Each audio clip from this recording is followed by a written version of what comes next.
वैशाली नगर के गांव में जंगल में बहुत बारिश का मौसम था। हल्की हल्की बारिश रोज हो रही थी। वहीं भोली चिड़िया अपने ढाबे पे दाल चावल बनाते हुए गाना गा रही थी। मौसम मौसम है सुहाना, बड़ा मौसम है सुहाना, बड़ा हुई मैं पागल इस मौसम में। मौसम मौसम है सुहाना, बड़ा मौसम मौसम। अरे वाह, दाल चावल। ये तो बनकर तैयार हो गए, अब बस ग्राहक आते ही होंगे। तभी वहां पर बुलबुल चिड़िया आती है और कहती है, अरे बुलबुल बहन, कैसी हो? बड़े दिन बाद आज मेरे ढाबे पे आना हुआ तुम्हारा। हाँ हाँ, आज मौसम कितना अच्छा है। मुझे तो घर पे खाना बनाने में आलस आ गया, इसलिए मैंने सोचा आज तुम्हारे ढाबे से खाना खा लूं। अरे वाह, बिल्कुल ठीक किया। बोलिए, आप क्या खाएंगी? अरे भोली, तुझे पता है तेरे हाथ के दाल चावल पूरे जंगल में कितने मशहूर हैं, तो वही दे दे। आज मैं पेट भर के खाऊंगी। ठीक है, रुकिए, मैं आपको अभी गर्मा गर्म चावल दे देती हूँ। भोली बुलबुल को दाल चावल देती है। ये लीजिए आपके दाल चावल। बुलबुल दाल चावल खाती है और कहती है, वाह वाह वाह भोली, मजा ही आ गया। क्या दाल चावल बनाए हैं तूने, एकदम चटपटे। मजा आ गया खा के। चल मैं चलती हूँ। बुलबुल पैसे देकर वहाँ से चली गई। तभी जीवा कौवी वहाँ पर आ गई। अरे बोली भाभी, कैसी हो? कैसा चल रहा है तुम्हारा दाल चावल का ढाबा? अरे जीवा भाभी, क्या बताऊं, आपको सुबह से एक ही ग्राहक आया है। मेरे काम को लगता है किसी की नजर लग गई है। अच्छा, क्यों झूठ बोल रही हो भोली? मैंने सब देखा है, बुलबुल तुम्हें पैसे देकर गई है। लाओ, इधर लाओ वो पैसे। जीवा भोली से पैसे छीन लेती है और कहती है, भोली, तुम्हें याद है ना, तुम्हें मुझे 2000 रुपए लौटाने हैं। ये लेके अब हो गए 500 रुपए बाकी। अब मैं 2 दिन बाद आऊंगी लेने, समझी? हाँ जीवा भाभी, वो मैं कैसे भूल सकती हूँ, लेकिन अभी मेरा समय थोड़ा ठीक नहीं है। आप प्लीज मुझे थोड़ा समय और दे दें। ये पैसे कुछ अनाज और सब्जियाँ लाने के लिए चाहिए थे। मैं आपके पैसे वापस लौटा दूंगी। ये तो तुझे पैसे देने से पहले सोचना था ना भोली। अब इसमें तेरी कोई मदद नहीं कर सकती मैं। जीवा वहाँ से चली गई और बेचारी भोली कुछ भी नहीं कर पाई। वो रोते हुए बोली, हे ऊपर वाले, ये सब क्या हो रहा है? सोचा था ये दाल चावल का ढाबा खोलकर अपने दुख दूर कर लूंगी, पर ये तो बद से बदतर हो रहा है मेरे साथ। तभी जीवा अपने घर आती है। आ गई मेरी जान की दुश्मन। क्या कहा जी? जरा जोर से बोलो, मैंने कुछ सुना नहीं। नहीं नहीं, कुछ नहीं जीवा, मैं तो बस ऐसे ही खुद से बतिया रहा था। अरे कुछ काम कर लो, क्या जब देखो घर में पड़े रहते हो? अरे जीवा, वो छोड़ो और मुझे देखो, देखो मैं कैसा लग रहा हूँ। आज मैंने बाबू नाई से चेहरा गोरा करवाने वाली क्रीम लगवाई है। लग रहा हूँ ना झकास। एकदम जले हुए कोयले की तरह लग रहे हो, आई समझ? अरे नहीं नहीं, कोयला भी तो तुमसे खूबसूरत लगता है। तुम्हारे इस बेवकूफी की वजह से तो हम करीब होते जा रहे हैं।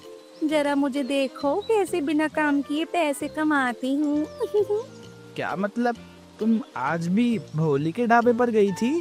और नहीं तो क्या, ये देखो मैंने कितने सारे पैसे कमाए हैं। लेकिन जीवा, मैंने सुना है उस भोली का दाल चावल का ढाबा कुछ अच्छा नहीं चल रहा। उससे क्या करना है, हमें तो बस पैसों से मतलब। और वैसे भी जब तक वो हमारा कर्जा नहीं चुकाती, तब तक हम उसे ऐसे ही पैसे लेते रहेंगे और हमारा फायदा है। थोड़ी देर बाद जंगल में बारिश शुरू हो गई। भोली अपना ढाबा बंद करके घर जा ही रही होती है। तभी उसके पास मुखिया चील, जो अपनी चोंच में मछली लेकर आता है और भोली से कहता है, भोली, ये ले मछली, आज तालाब में पानी ज्यादा हो गया था तो बहुत मछलियाँ तालाब से बाहर आ गई। मैंने जंगल में सबको दे दी हैं। ये ले, तेरे लिए भी लाया हूँ। आपका बहुत बहुत शुक्रिया मुखिया जी। भोली अपने घर चली जाती है और उसकी बेटी मीनू उसे कहती है, अरे माँ, तुम आ गई। माँ, मुझे भूख लगी है, बारिश हो रही है, कुछ अच्छा सा मसालेदार बनाओ ना। अच्छा ठीक है, रुको, मैं अभी देखती हूँ।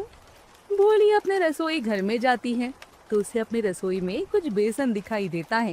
हाँ, मुखिया जी ने जो मछली दी है उसके पकौड़े बनाती हूँ, मीनू को बहुत पसंद आएंगे। भोली मछली के पकौड़े बना लेती है और उसकी खुशबू पूरे जंगल में फैल जाती है। ये लो तुम्हारे लिए मजेदार मछली के पकौड़े। ओह वाओ माँ, थैंक यू। कितनी अच्छी खुशबू आ रही है इसमें से तो। ओए ओए, आज तो मजा ही आ जाएगा। हाँ हाँ मीनू, आराम से खा, मैंने बहुत सारे बनाए हैं। मछली के पकौड़ों की खुशबू से टोनी मौसी और बुलबुल चिड़िया भी उसके घर आते हैं। अरे मौसी, बुलबुल बहन जी, आप दोनों यहाँ पे आइए आइए। अरे भोली, हम दोनों जंगल में सैर कर रही थी, एकदम से तेरे घर से बढ़िया खाने की खुशबू आई तो मुझसे रहा नहीं गया। अरे तुझे तो पता है मुझे खाने का कितना शौक है। बिल्कुल सही किया। ये देखिए, मैंने मछली के पकौड़े बनाए हैं, आप दोनों भी इन्हें खाकर देखिए। अरे वाह, हम मछली के पकौड़े। भोली, तूने तो बड़ा नेक काम किया है इस बारिश में। अरे मौसी, आप तो बड़ी ही चंट निकली। कल तो मुझे बोल रही थी कि मैंने तला हुआ खाना छोड़ दिया है। अरे छुटकी मीनू, तेरी जबान बड़ी चलने लगी है। अरे इतने स्वादिष्ट पकौड़े सामने हैं और कल से नहीं खाऊंगी, पर आज तो मुझे मत रोक। अरे मौसी, कभी चटपटा खाने से कुछ नहीं होगा। आप बुलबुल को पकौड़े खाने दीजिए और आप भी खाइए। सभी मजे से पकौड़े खाने लगते हैं। वाह माँ, बहुत यम्मी बने हैं। हाँ भोली, पकौड़े बहुत बढ़िया बने हैं। मौसी, आप कुछ क्यों नहीं बोल रही? आपको पकौड़े पसंद नहीं आए क्या? अरे बुलबुल चाची, टूनी मौसी ने तो देखो 5-6 पकौड़े मुंह में दबा के रखे हैं, अब वो कहाँ से कुछ बोलेंगी। चुप बदमाश कहीं की। बोली, पकौड़े सच में बहुत बढ़िया बने हैं। मैं तो कहती हूँ तुम अपने ढाबे पर इन मछली के पकौड़ों को बेचना शुरू कर दो। देखना सभी को ये पकौड़े बहुत पसंद आएंगे। चाची और बुआ जी अपने अपने घर चली जाती हैं और भोली को आइडिया बहुत अच्छा लगता है। अगले दिन सुबह सुबह भोली बाजार जाती है। वो देखती है कि तालाब में ज्यादा पानी होने की वजह से मछलियाँ बड़े ही सस्ते दामों में बिक रही हैं। अरे आज तो सारी मछलियाँ बहुत सस्ती हैं लगता है। बारिश की वजह से आसपास के तालाब से मछलियाँ ही मछलियाँ आई हैं। चलो अच्छा है, वैसे भी मुझे आज मछली के पकौड़े बनाने ही हैं। भोली बाजार से मछली खरीद लेती है और ढाबे पर जाकर उन मछली के पकौड़े बना लेती है। थोड़ी देर बाद जंगल में हल्की हल्की बारिश होने लगती है। तभी राजू तोता भोली के ढाबे पर आ जाता है। अरे तोते भाई, आइए आइए। अरे भोली, आज तुम्हारे ढाबे से कुछ अलग ही खुशबू आ रही है। क्या बनाया है?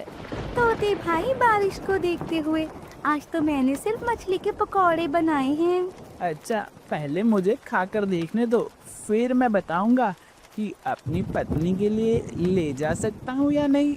अगर पकोड़े स्वादिष्ट नहीं हुए तो मेरी बीवी मुझसे नाराज हो जाएगी। हाँ हाँ जरूर, ये लीजिए, पहले आप खाकर तो देख लीजिए। तोता पकौड़े खाने लगा। देखते ही देखते वो 2 प्लेट पकौड़े खा जाता है। उसे देखकर जंगल के सारे पक्षी भोली के ढाबे पर आते हैं और देखते ही देखते उसके सारे मछली के पकौड़े बिक जाते हैं। अरे वाह, आज तो 2 घंटे में मेरे सारे मछली के पकौड़े बिक गए। वाह भगवान जी, तेरे घर देर है अंधेर नहीं, शुक्रिया भगवान। कुछ दिन बीत गए। अब भोली के पकौड़े दूसरे जंगल के पक्षियों को भी पसंद आने लगे थे और भोली के हालात भी सुधर जाते हैं। एक दिन वो जीवा के घर जाती है। बल्लू और जीवा झगड़ रहे थे, तभी भोली वहाँ पर आ गई। क्या मैं अंदर आ सकती हूँ? अरे भोली, तू यहाँ भोली, अगर तुम पैसे उधार मांगने आई हो तो वापस चली जाओ, क्योंकि अब हम पर भी उधार मांगने की नौबत आ गई है। नहीं नहीं बल्लू भैया, मैं तो आपके यहाँ पैसे लौटाने आई हूँ, ये लीजिए। जीवा भाभी आपके पैसे। शुक्रिया भोली, तुम हमारे लिए भगवान बनकर आई हो। पर भोली, तुम्हारे पास इतने पैसे कहाँ से आए? अब किससे उधार लिए है? नहीं नहीं जीवा भाभी, ये पैसे तो मैंने मछली के पकौड़े बेचकर कमाए हैं। अब तो मुझे किसी से उधार लेने की जरूरत नहीं। ऊपर वाले की मेहरबानी से सब ठीक हो गया है। अरे वाह वाह वाह भोली, तुमने तो खूब तरक्की कर ली। ऐसे ही करती रहो और जब पैसों की जरूरत पड़े तो मेरे पास आ जाना। ये जीवा भाभी तुम्हारे साथ है हमेशा। ऐसे ही भोली चिड़िया बारिश में मछली के पकौड़े बेचती और सबको खुश रखती।